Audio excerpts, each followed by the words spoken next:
Assalamualaikum warahmatullahi wabarakatuh. Bismillahirrahmanirrahim. Alhamdulillahirabbil alamin.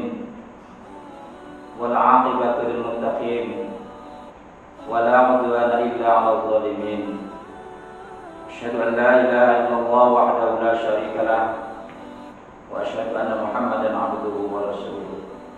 Rabbi shrah li sadri wa yassir li amri wahlul 'uqdatam min lisani yafqahu qawli. Amma ba'du. Para pemirsa, para pendengar, kaum muslimin wal muslimat rahimakumullah. Pada kesempatan yang berbahagia ini, marilah kita memanjatkan puji syukur kehadirat Allah Subhanahu wa taala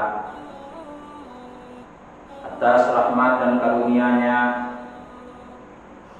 Alhamdulillah, sampai saat sekarang ini kita masih tetap berada dalam keadaan sehat walafiat. Mudah-mudahan kita termasuk hamba-hamba Allah yang selalu bersyukur atas nikmat yang diberikannya kepada kita. Kemudian selawat dan salam kita sampaikan kepada ruh junjungan Nabi besar kita Muhammad sallallahu alaihi wasallam. Mudah-mudahan kita senantiasa istiqomah mengikuti sunnah-sunnah beliau, sehingga yang pada akhirnya mudah-mudahan kita selalu mendapat syafaat beliau mulai dari dunia hingga ke akhirat kelak. Para pemirsa, kaum muslimin wal muslimat rahimakumullah. Pada kesempatan yang berbahagia ini kami ingin menyampaikan tentang fatwa-fatwa Majelis Ulama Indonesia yang berkaitan dengan masalah zakat. Karena ini adalah hal yang sangat penting bagi masyarakat, maka hal ini perlu kita ketahui tentang hal-hal yang berkaitan dengan zakat ini yang sudah diputuskan oleh Majelis Ulama Indonesia yang dituangkan dalam buku maupun berita acara.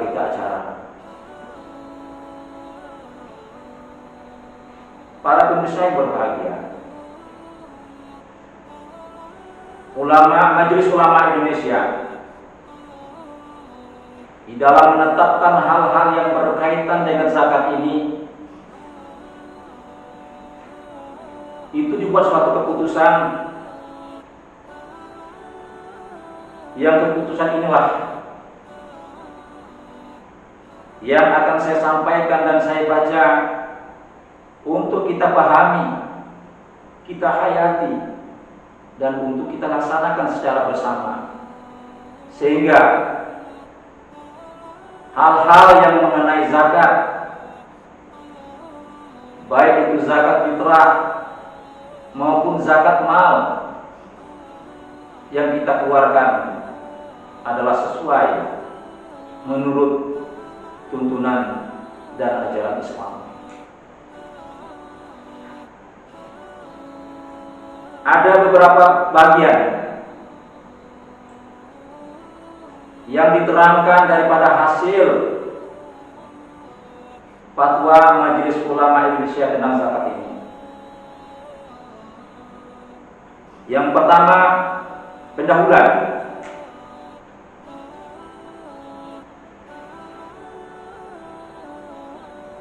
di mana pendahuluan ini akan menerangkan tentang pengertian daripada zakat itu sendiri, yang mana bahwa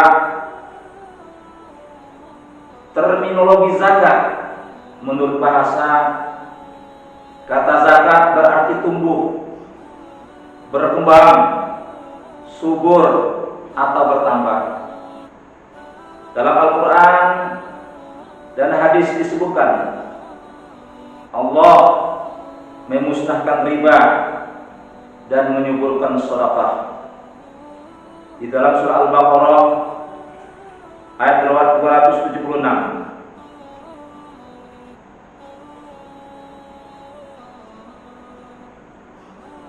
Kemudian dalam surah At-Taubah pun Allah Subhanahu wa taala menyampaikan bahwa ambillah zakat dari sebahagian harta mereka, dan dengan zakat itu kamu membersihkan dan menyucikan mereka. Kemudian dalam hadis pun Rasulullah SAW menyampaikan bahwa sedekah atau zakat itu tidak akan mengurangi harta. Sedangkan menurut istilah dalam kitab Al-Ahawi Al-Mawardi mendefinisikan zakat dengan nama pengambilan tertentu dari harta yang tertentu menurut sifat-sifat tertentu dan untuk diberikan kepada golongan tertentu. Itulah zakat menurut istilah. Kemudian zakat secara hukum Islam dan perundang-undangan di Indonesia.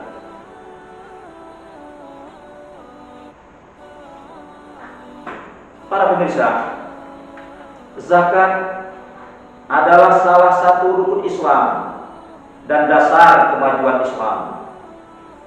Di zaman Abu Bakar, orang-orang yang enggan membayar zakat diperangi.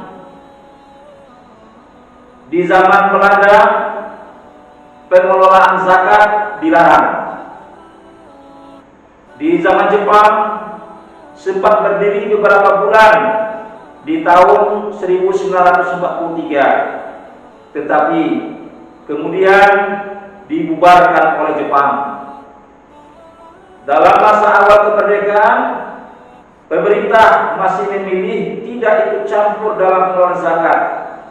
Pada tahun 1961 baru diterbitkan surat keputusan bersama nomor 29 dan nomor 47 tahun 1961 tentang pembinaan basis yang diterbitkan oleh Menteri Agama dan Menteri Dalam Negeri setelah melalui Musyawarah Nasional Majelis Ulama Indonesia keempat tahun 1990.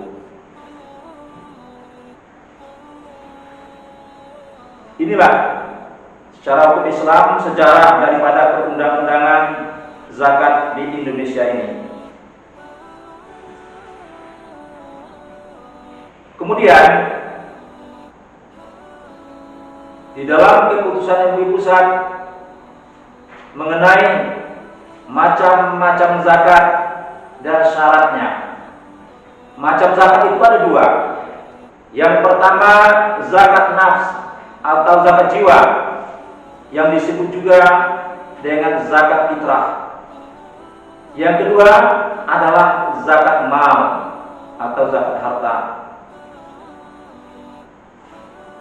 Syarat-syarat seseorang wajib zakat itu adalah, yang pertama orang itu adalah muslim. Orang yang berzakat itu adalah orang yang beragama Islam.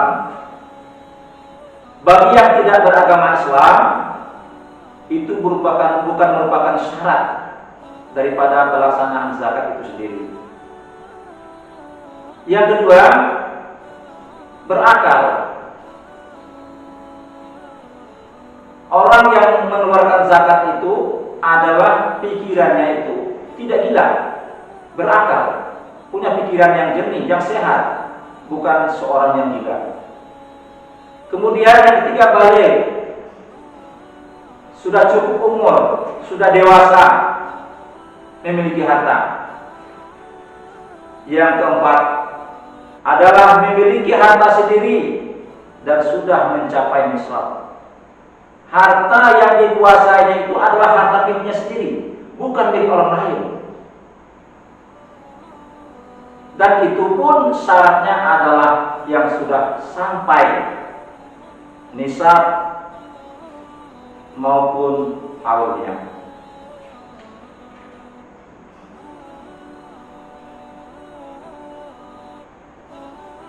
Selanjutnya tentang intensifikasi zakat.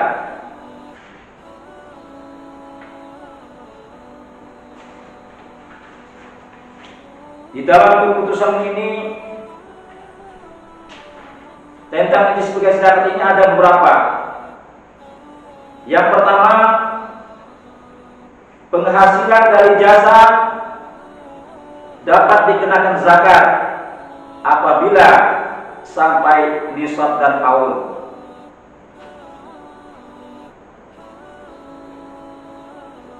Dari penghasilan jasa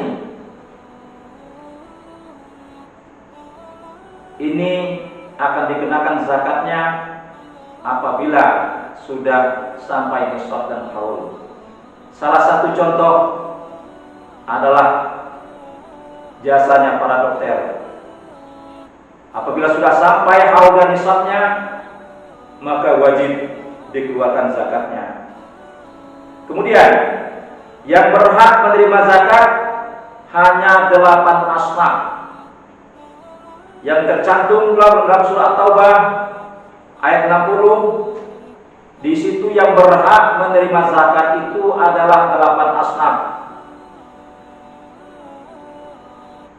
Apabila salah satu asnaf tidak ada, maka bagiannya diberikan kepada asnaf yang ada. Selanjutnya, untuk kepentingan umat Islam yang tidak bisa dipungut melalui zakat, dapat diminta melalui infak dan sedekah. Jadi bagi umat Islam yang barangkali harta yang dia miliki tidak memenuhi syarat-syarat untuk diberikan zakatnya, maka bisa dipungut, tetapi namanya bukan zakat, itu adalah infak maupun sedekah. Infak dan sedekah dipungut dan diatur oleh ulul amri dan wajib ditaati umat Islam menurut kemampuannya. Ini Jakarta Fatwa MUI tanggal 1 Rabiul Akhir tahun 1402 Hijriah atau 26 Januari tahun 1982.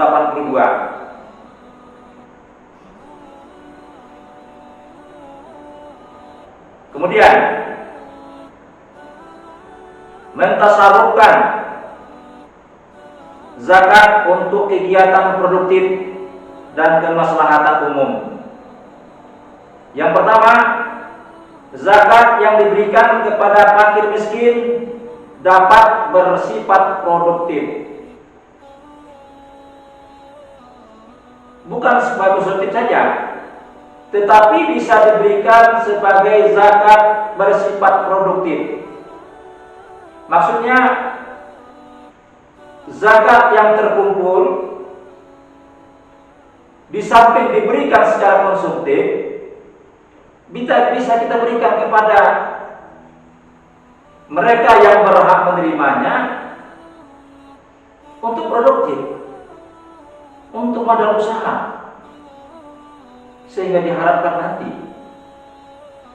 mereka yang menerimanya di tahun-tahun yang akan datang tidak menerima zakat lagi, tetapi diharapkan dapat memberikan zakat.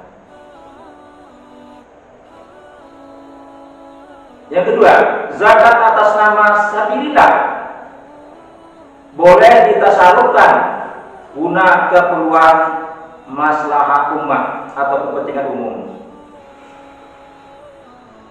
Jakarta, 8 Rabiul Akhir tahun 1402 atau 2 Februari tahun 1982. Selanjutnya, pemberian zakat untuk beasiswa. Memberi zakat untuk keperluan pendidikan, khususnya dalam bentuk beasiswa, hukumnya adalah sah karena termasuk dalam asnaf fi sabilillah, dengan pertimbangan bahwa pelajar mahasiswa tersebut berprestasi, diprioritaskan bagi mereka yang kurang mampu dan mempelajari ilmu yang bermanfaat bagi bangsa Indonesia. Jadi ada kriterianya. Yang pertama adalah bagi siswa atau mahasiswa yang berprestasi, kemudian dia tidak mampu, maka ini bisa kita berikan untuk mereka yang termasuk di dalam asnaf fisabilillah.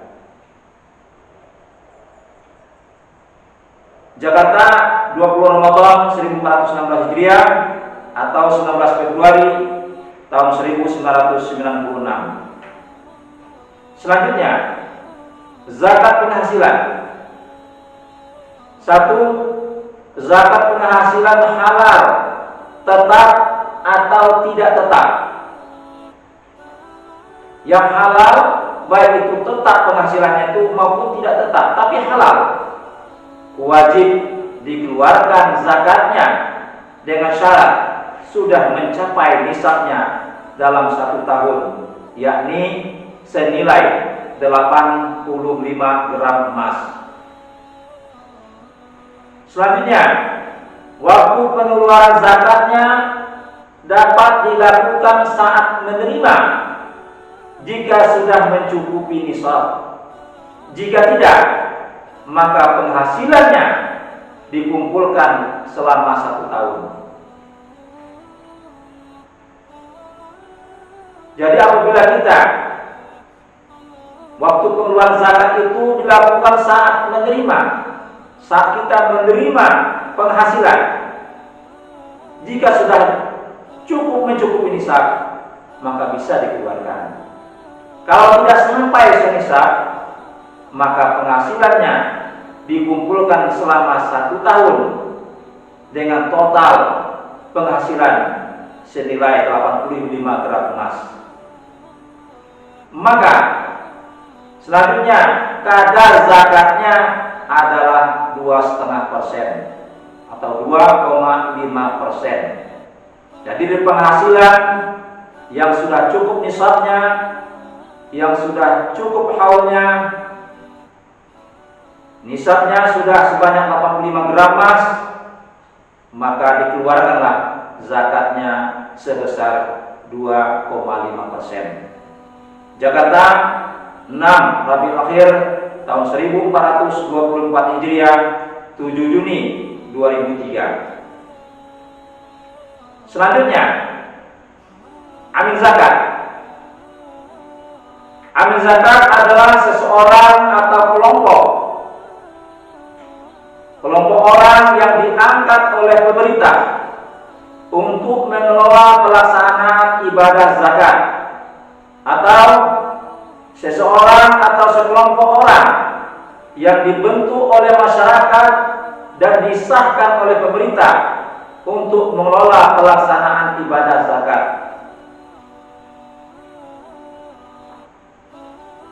Selanjutnya, amil zakat harus memenuhi syarat-syarat sebagai berikut. Ini adalah ketentuan bagi amil yang ingin mengelola zakat. Yang pertama, amil itu harus beragama Islam. Yang kedua, amil itu adalah seorang mukallaf yang sudah dewasa, yang sudah cukup umur. Yang ketiga, seorang amil itu harus amanah, dapat dipercayai, dapat dipercaya mengelola zakat secara baik, baik itu pengumpulannya maupun pendistribusiannya, amanah.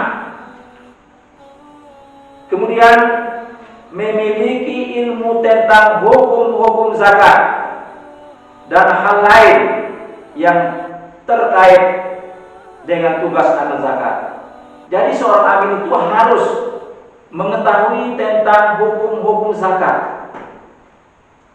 Jadi jangan kita pilih amil itu bagi mereka yang tidak tahu hukum-hukum zakat, yang tidak tahu bagaimana keadaan zakat, bagaimana hukum-hukum yang berkaitan dengan zakat. Jadi seorang amil itu harus yang betul-betul memahami hukum tentang zakat itu sendiri. Kemudian tugas amil zakat.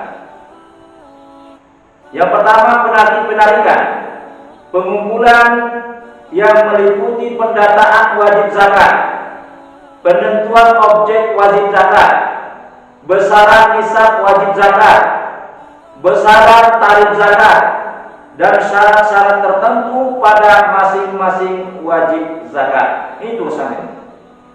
Untuk melakukan pengumpulan, pendataan zakat, penentuan objek zakat, termasuk syarat-syarat tertentu pada masing-masing wajib zakat itu sendiri. Yang kedua, pemeliharaan zakat yang meliputi inventarisasi harta, pemeliharaan serta pengamanan harta zakat. Ini termasuk tugas daripada tugas amil, mengamankan, menginventarisasikan harta yang masuk dan keluar, serta memelihara zakat yang sudah terkumpul. Ini adalah tugas daripada tugas amil. Kemudian pendistribusian, yaitu pendistribusian zakat yang meliputi penyaluran harta zakat agar sampai kepada mustahik zakat secara baik dan benar, termasuk pelaporannya. Ini tugas amil. Dia harus bisa di samping menerima zakat yang masuk, juga mendistribusikan penyaluran zakat yang sudah dikumpul kepada mustahik secara baik dan benar, tepat, serta melapor, membuat laporan atas tugas-tugas daripada amil itu sendiri. Kemudian pendistribusian zakat muqayyadah, jika memerlukan biaya pendistribusian, maka amil meminta kepada muzaki. Kemudian biaya operasional pengelolaan zakat dan gaji amil. Pada dasarnya biaya operasional pengelolaan zakat disediakan oleh pemerintah. Jika tidak disediakan, pemerintah, maksudnya jika pemerintah tidak menyediakan biaya operasional amil, maka dapat diambil dari dana zakat yang merupakan bagian amil atau sabilillah dalam batas kewajaran, atau diambil dari dana di luar zakat. Kegiatan untuk menggerakkan muzaki seperti iklan dapat dibiayai dari dana zakat yang diambil dari bagian amil atau sabilillah dalam batas kewajaran.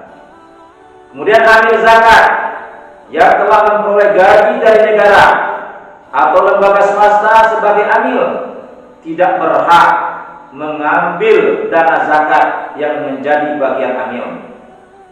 Kemudian amil tidak boleh menerima hadiah dari muzaki dalam hal kaitannya sebagai amil. Dia tidak boleh. Amil tidak boleh menerima hadiah atau meminta upah kepada muzaki atas pekerjaan yang telah dia lakukan. Itu tidak boleh. Dan amil tidak boleh memberikan hadiah kepada muzaki yang berasal dari dana zakat. Setelah amil menerima zakat, maka dari zakat itu barangkali banyak yang diserahkan oleh muzaki maka dikeluarkan sebagian diberikan kepada muzaki. Itu tidak boleh. Jakarta 28 Rabiul Awal 1432 Hijriah atau tanggal 3 Maret 2011 Masehi. Kemudian zakat atas harta haram. Zakat wajib ditunaikan dari harta yang halal, baik hartanya maupun cara perolehannya. Harta haram tidak menjadi objek zakat. Kewajiban bagi pemilik harta haram adalah taubat dan membebaskan tanggung jawab dari harta haram tersebut. Jadi harta yang dizakat pun harus harta dari hal yang halal, baik hartanya maupun cara memperolehnya itu adalah dengan cara yang halal. Tapi kalau seandainya harta yang kita miliki itu adalah harta yang diperoleh dengan tidak secara halal atau harta yang haram, contoh harta yang kita miliki itu adalah harta yang kita curi, maka keputusan majelis ulama itu tidak wajib dikeluarkan zakatnya. Akan tetapi yang diharapkan kepada yang bersangkutan haruslah bertaubat kepada Allah Subhanahu wa taala dan membebaskan tanggung jawab dari harta haram tersebut. Kalau memang itu adalah hak harta orang lain, kembalikan harta itu kepada pemiliknya, tidak untuk dikeluarkan zakatnya. Jakarta 12 Rabiul Awal 12 Rabiul Tsani tahun 1432 Hijriah 17 Maret 2011.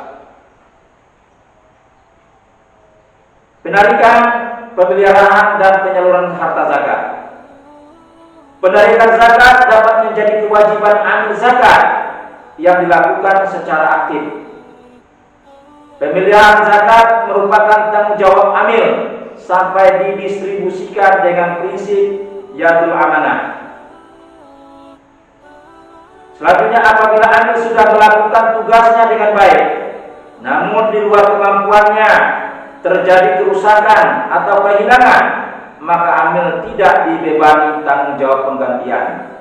Artinya, kalau amil sudah berusaha secara maksimal, sudah disimpan secara baik, sudah ditempatkan ke tempat-tempat yang aman, tapi toh ternyata terdapat hal-hal yang tidak diinginkan seperti terjadinya pencurian atau rusak, maka amil tersebut tidak dibebani untuk bertanggung jawab melakukan penggantian.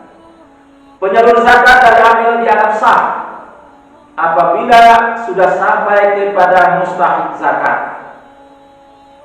Jadi pendistribusian itu dianggap sah apabila zakat yang disalurkan itu sampai kepada tujuannya, kepada mustahaknya.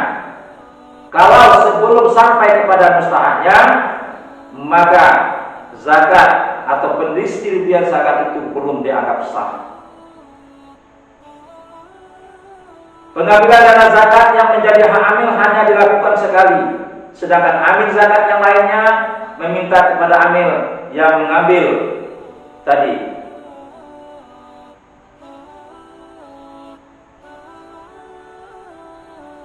Kemudian, pembayaran zakat penghasilan sebelum terpenuhi syarat wajib. Setiap muslim yang memiliki penghasilan mencapai nisab setiap bulannya boleh membayar zakatnya meskipun belum mencapai 1 tahun. Ini yang baru kita laksanakan oleh Basnas bagi pegawai-pegawai negeri yang penghasilan nisabnya setiap bulannya mencapai, kalau dihitung dalam 1 tahun bisa mencapai 85 gram emas, maka dia boleh membayar zakatnya setiap bulan meskipun belum mencapai 1 tahun. Setiap muslim yang memiliki penghasilan yang dalam 1 tahun yang mencapai nisab memboleh membayar zakatnya per bulan sebagai titipan pembayar zakat. Titipan zakat sebagaimana di atas baru berstatus zakat dan boleh ditasarufkan setelah mencapai nisab. Jika orang yang membayar zakatnya per bulan ternyata di akhir tahun tidak mencukupi nisab, maka setorannya selama itu dinyatakan infak sedekah berdasarkan penjanjian. Setiap muslim yang sudah bayar titipan cicilan zakat maka ia telah gugur kewajiban zakatnya. Ijtihad Ulama Komisi Fatwa Indonesia ke-6 tahun 2018 di Kalimantan Selatan, 21 sampai 24 Syaban 1400 Hijriah, 07 sampai 10 Mei 2018. Objek zakat penghasilan. Komponen penghasilan zakat yang dikenakan zakat meliputi penghasilan seperti gaji, honorarium atau honorium, upah, jasa, dan lainnya yang diperoleh dengan cara halal, baik yang rutin maupun tidak rutin, seperti dokter, pengacara, konsultan, dan lain-lain. Penghasilan yang wajib dizakati adalah penghasilan bersih setelah dikeluarkan kebutuhan pokok yang dimaksud adalah terkait sandang pangan dan papan. Kebutuhan orang yang menjadi tanggungannya termasuk kebutuhan kesehatan dan pendidikan. Pemerintah menetapkan besaran kebutuhan pokok sebagaimana di atas sebagai dasar dalam menetapkan muzaki atau tidak. Ijtima Majelis Fatwa tanggal 7 sampai 10 Mei tahun 2018. Kemudian untuk zakat fitrah, jumlah zakat fitrah yang wajib dikeluarkan zakatnya dalam bentuk ain atau benda, yaitu makan pokok. Kalau di Indonesia ini adalah beras, maka zakatnya dikeluarkan sebesar 2,7 kg beras. Boleh membayar zakat fitrah dengan uang atau dengan timah, boleh, dengan seharga beras 2,7 kg sebagai makanan pokok. Jumlah uang yang harus dibayarkan untuk zakat fitrah pada setiap satu orang setara dengan harga 2,7 kg beras. Ini fatwa Majelis Ulama Indonesia Sumatera Utara, Medan 2015, Pelajar tahun 1429 Hijriah, 22 Juli tahun 2008 Masehi. Apakah hadiah wajib dizakati? Hadiah wajib dizakati apabila telah memenuhi nisab dan haul. Sekalipun hadiah, tapi kalau sudah memenuhi nisab dan haul, itu wajib dikeluarkan zakatnya. Ini fatwa MI Sumatera Utara tanggal 3 Desember 2005. Hasil pertanian padi yang menggunakan biaya melebihi hasil panennya tidak wajib dizakati. Ini fatwa MI Sumut tahun 20 Januari 2019. Maksudnya, kalau hasil pertanian itu biaya yang digunakan melebihi daripada hasil panennya, maka itu tidak wajib dizakati. Kemudian